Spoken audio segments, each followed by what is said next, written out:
give livelihood to those who were relocated from these danger zones to our Santa Elena Bayanihan village right now. No? So it helps both ways. No? It protects the environment, at the same time gives livelihood to the families that are relocated.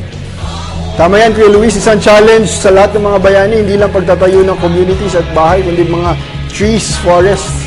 Okay. So, nakikita natin din ngayon dito, patuloy lang yung pagtatanim ng ating mga volunteers.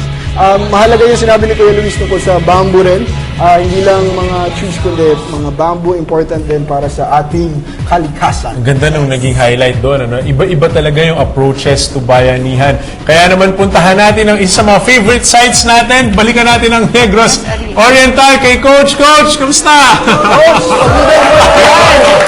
Masayang-masaya ka rin dito. Bale, ngayon po, kasama ko ngayon si Governor Ruel Tegamo. So, Governor, ano po yung masasabi niyo sa Pilipinas natin at Gawad Kalinga sa pagkakaroon po ng Bayani Challenge 2012 dito sa Negros Oriental?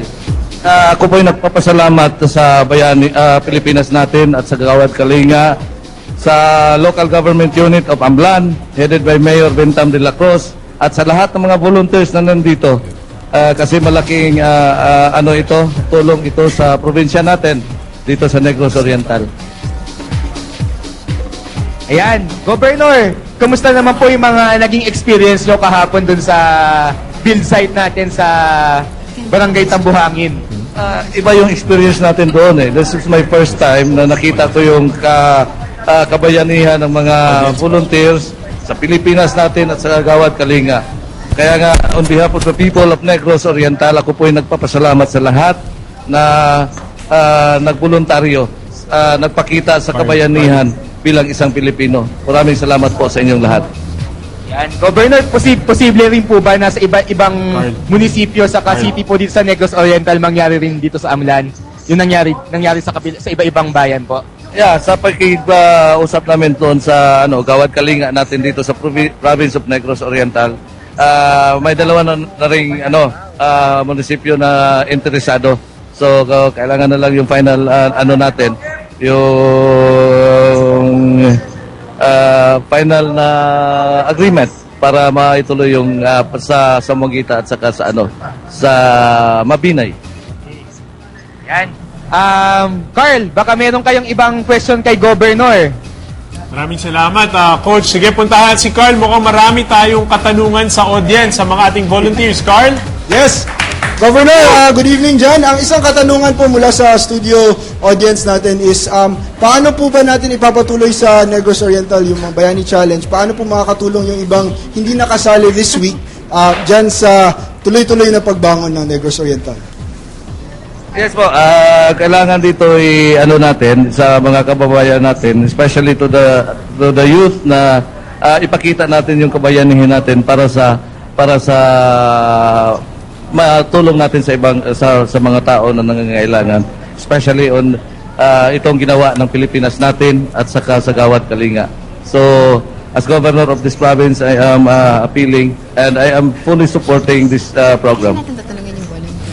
Thank you, Governor. May isang katanungan pa tayo mula sa isang batang-batang volunteer din para kay Governor. Yes. Ayan, I'm a part of volunteer management din ng Gawad Kalinga. And obviously, parang pinag-usapan po natin participation ng LGU and yun, communities, etc. Pero my concern is, siyempre, estudyante po ako, is paano po yung involvement naman ng estudyante? Kasi ngayon po, sa university belt po ako, parang naka-assign, parang nag-mobilize kami ng students. Pa isa-isa, kumbaga parang yung approach ka namin is friendly approach. Kumbaga parang text yung friend ng friend, ganun. So, parang, how would parang Gawad or Pilipinas natin, or how would we reach out yung mga schools naman to parang to have the youth na to participate yung activities like this one? Okay. So, Governor, how can we reach out, to the schools? Yes, sa makikita natin dito, karamihan dito mga estudyante. So, from time to time, we will coordinate with all the schools, colleges, and universities of our province para natin mapaabot na sa mga estudyante natin dito na maipakita din nila ang kabayanihan ng nila. Thank you, Governor. Okay, isa Thank you pang... very much. Thank you. Okay, thank you, Governor. Thank you dyan sa Amlan, Negros Oriental. Isang member pa din po natin sa studio audience, dating marami na experience sa Bayani Challenge. Dati volunteer, ngayon partner na ng Gawad Kalinga. Tawagan natin si Greg Mercado. Greg, ano po ngayon experience mo sa Bayani Challenge? Okay. Yes. Yeah, well, my last Bayani Challenge was in 2007. That was in Bukidnon. And I remember the wonderful thing about the Bayani Challenge, it's life-changing because it strikes a chord of heroism in everybody who attends. No, one thing aside from the house building which is really important is the nightly sessions. Every night, Carl, may speaker usually and the different people in the site are encouraged to share their experiences, and all you could hear are stories of hope. Yes, stories of hope of different kinds of volunteers, whether old or young or rich or poor, all talking about positive things. And after that experience in 2007, when I eventually started to be serious with my career in the life insurance industry, I also wanted to share that hope to our company. Kaya Philippine Prudential, the company that I'm working for now, we also launched what we call the Bayanihan Challenge. And when we built our village, para they could experience what I experienced in the Bayani Challenge, every day our different sales officers are encouraged to give up their day off to go to our site and build. And so it's really about the multiplier effect after the Bayani Challenge. Thank you very much. Thank you, Greg. Nakakatuwa na yung Bayani Challenge nakaka-inspire ng mga activities, hindi lang sa ibang LGUs, pero pati sa ibang corporations at ibang organizations. In their own little way, napapatuloy nila yung laban dun sa Bayani Challenge na na-experience nila dati. Isa pang nakapag-experience ng Bayani Challenge dati dito sa ating studio audience, ngayon ay isang medical school, medical student mula sa Ateneo. Tanong natin si Mark Taronas. Mark, kamusta naman yung experience mo sa Bayani Challenge last year sa Bantayan Island? Yes, tama yun, Carl. I was there last year. And it started off na parang actually masayang experience siya, and as everyone shared, it's a merging of all people, all walks of life, all types of people, and it makes us see na parang it more than the actions, it's how your life changes and how you meet new people, it's how you be able to empower people and how these experiences change you as where you go in everyday life. So parang sarap na experience na yun. Thank you, Mark, for that sharing. Balikan natin si Gio for more of Pilipinas ngayon na Bayani Challenge 2012. Maraming salamat. Siguro, Carl, para rin magkaroon ng in-depth discussion, puntahan natin yung isang feature natin. Ano ba talaga yung Bayani Challenge?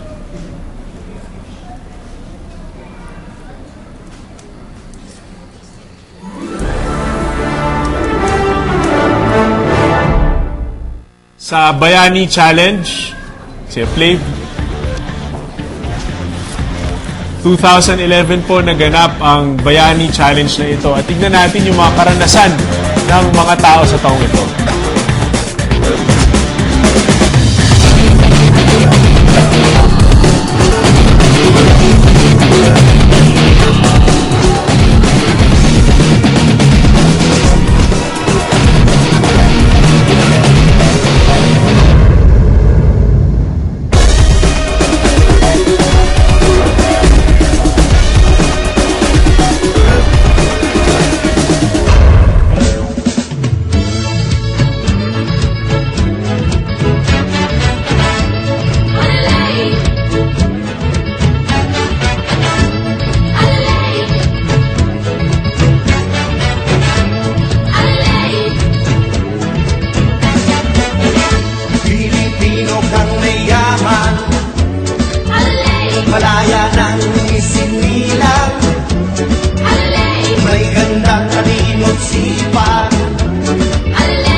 lumipad patungong araw. Abot mo ang tahanang langit. Lipad, Pinoy, lipad.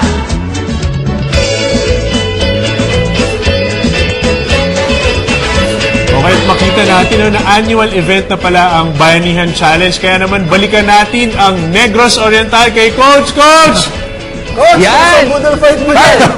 Kasama ko naman ngayon yung ating Gawad Kalinga Head dito sa Negros Oriental.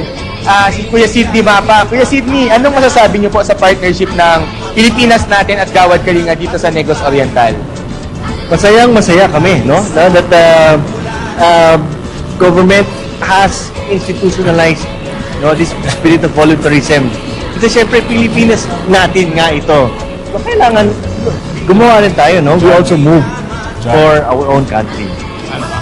Okay. So, Kuya Sidney, kamusta naman yung experience nyo doon sa libo-libong volunteer natin dito sa Amlan, Negros Oriental?